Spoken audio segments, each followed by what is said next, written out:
talk about to explain Donnie Darko to Jordan. If you're still hanging out, Yeah, let us know. I still that movie confuses me. That So, one I remember why I chose that one. I need you to explain it to me. okay, let's approach this way. It was as though this plan had been with him all his life, pondered through the seasons. Now, in his 15th year, crystallized with the pain of puberty.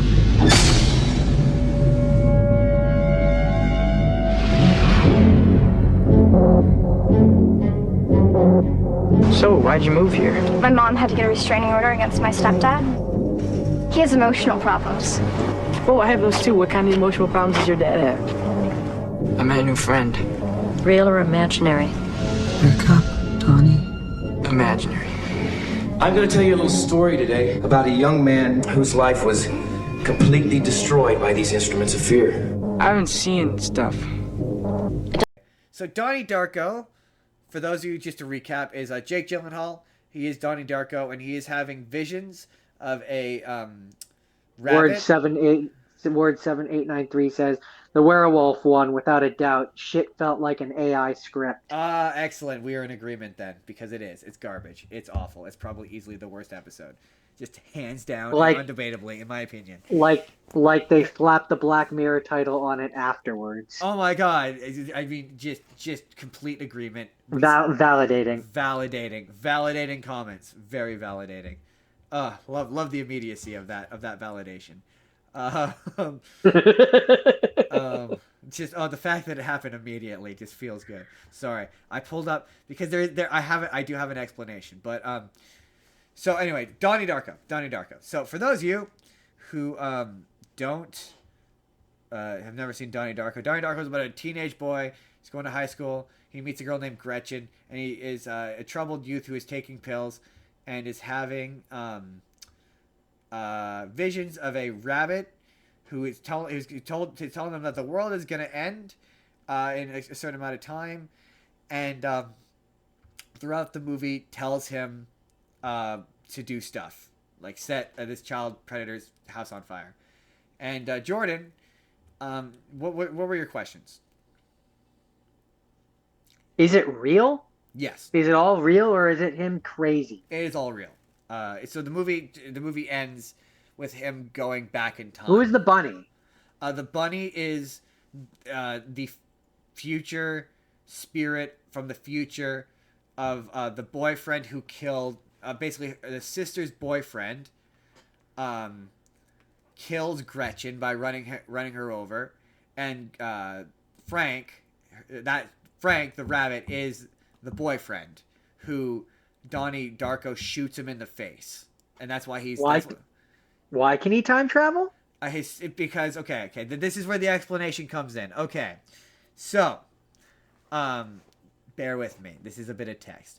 According to the philosophy of time travel, the book that is the main sort of a focal point of the movie, much of the film's plot takes place in an unstable, quote, tangent universe, a duplicate of the primary universe from which Donnie originates, which is spontaneously created after the jet engine falls into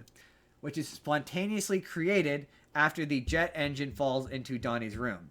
Donnie is described as being the, quote, living receiver in this universe, and is granted superpowers such as strength, telekinesis, and premonition. Donnie's task over the course of the film is to return the jet engine, called the Artifact in the book, to the primary universe to avert an apocalyptic disaster. In his quest, he is aided by the manipulated living and the manipulated dead, who are the other characters in the film. And then this thing goes on to say that that was criticized as being overly explained. But so basically, Frank is the living, or the manipulated dead. So he's the only real person. So he is from, basically, there's when the jet engine at the beginning of the movie crashes into his house. He avoided that, and that created an alternate timeline, and the piece of the jet engine that fell into his house became an object that needed to be returned to the original timeline where it fell into his house and he got killed. And so No, I'm not the only.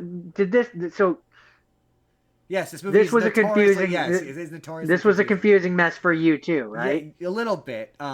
I kind of got it because I pulled open the Wikipedia article to read about the director's cut, which apparently added in a bunch of shit to explain a bunch of shit.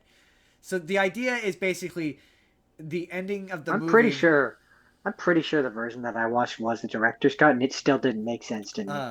But basically, he at the end of the movie, throughout the movie he talks to one of his science teachers about a wormhole, and so at the end of the movie, a wormhole opens that connects to the past, that basically sends the jet engine to the past. And originally he wasn't there, and so now when he goes back in time, he is there. And now he has saved Gretchen, the girl who got killed, from being killed because he died instead.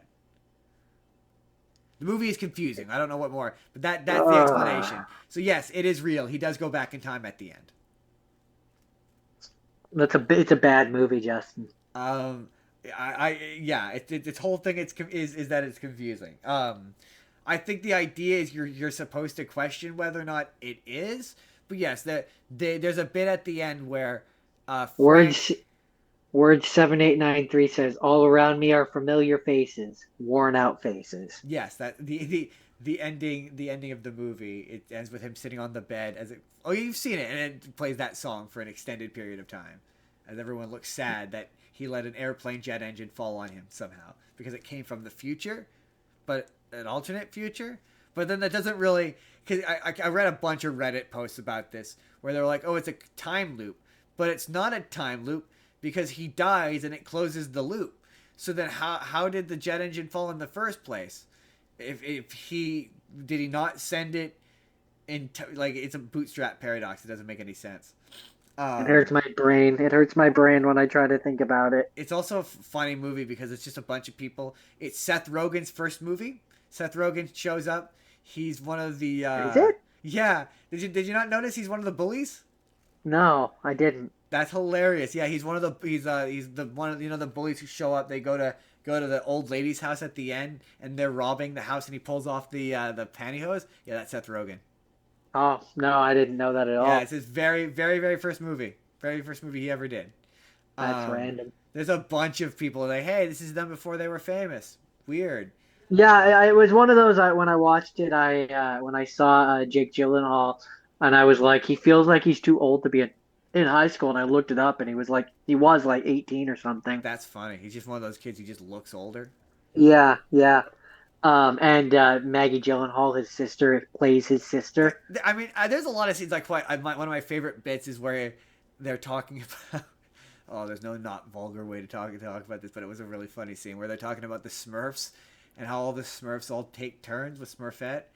And he's like, hey, first of all right, the Smurfs make Smurfette better with the lovable nature of their village, and he's like, and second of all, Smurfs are asexual. Them all that doesn't make any sense. It's illogical. It's just a really funny bit. And there's another funny bit where it's the teacher is attempting to teach this. I don't really understand what the purpose of the lesson is, but she has them read these situation like ethics cards, and you're supposed to rate them on the scale of love and fear, of if it's more love and more fear. And he's like, sometimes you can't. There's nuance. There's shades of gray. It's not one or the other. It's not even just that, but this moral dilemma has not. He's right when he says this moral dilemma has nothing to do with love or fear. He's right. The moral dilemma is, do I return the wallet with the money in it? There's nothing to do with love or fear.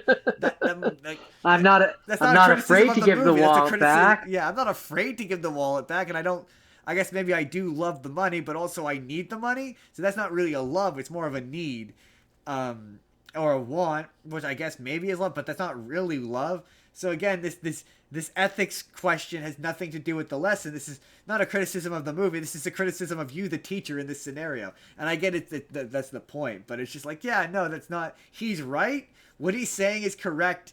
and the scene is treating him like he's an asshole. It's really weird. He just says That's a lot supposed to be the point, though. Yeah, he just says a lot of objectively correct things, and then the movie treats him like he's an asshole. It's very bizarre. Like you're the crazy one. Yeah, right. Like, yeah, you're the crazy. But it's supposed to be like that. It's supposed to be like, oh, like I'm saying the logical thing, but no, I guess I'm the asshole. Like it's supposed to be like that. Yeah, clearly. But no, it's again, it's one of those things where like I've sort of developed this thing where if people don't talk like people, my brain just doesn't absorb it.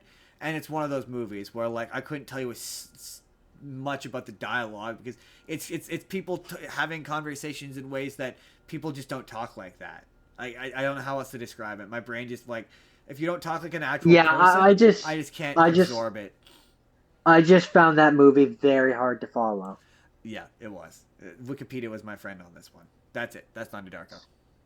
Hey there, everybody. It's Endcard Justin here. Let me know down in the comments, did I do an alright job explaining Donnie Darko to Jordan? I probably did do a very good job, but let me know your thoughts down in the comments down below. But in the meantime, if you'd like to see the full podcast this is from, click the box on the left. That's going to take you to our final show of the year, our New Year's special. Or if you just want to see a random video, you can click the box on the right. It's going to take you to a random video that YouTube thinks you're going to enjoy. Hit subscribe if you haven't already. We put new videos out 7 days a week. Or you can just leave this video a like. That helps us out too. We will see you all in the next video. Have a good day, everybody.